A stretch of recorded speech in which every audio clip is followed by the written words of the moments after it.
I think one of the key issues we always say to investors, follow the money. And if I say follow the money, follow FDI money. And FDI money right now is still flowing into India. I think that trend will continue into next year as we start building the extension of the Silk Road access and infrastructure access. And that will support and probably contribute to continuous outperformance of the Indian market. Certainly going to be one of the better markets in the region.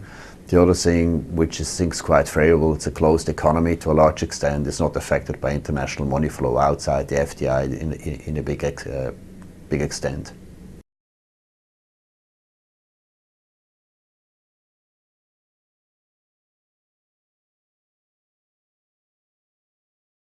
I think the key challenges India is facing is actually economic restructuring. So moving ahead faster so that FDI process can accelerate.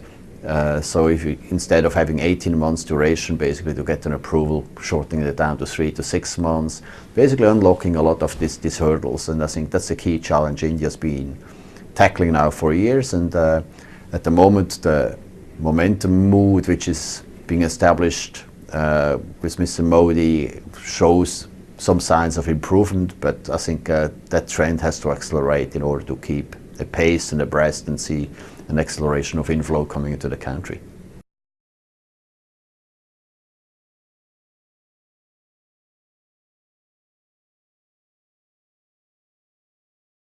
To be honest, I think emerging markets will, as a group, not really fare very well because we have too much US dollar debt, we have too much inflation, and we are very slow in restructuring. So India is one of the markets which sticks out as getting more beneficial news flow. I think Indonesia will do reasonably okay because the debt structure level in the economy is very, very low indeed. So that's maybe the two economies I'm looking as being standouts in Asia.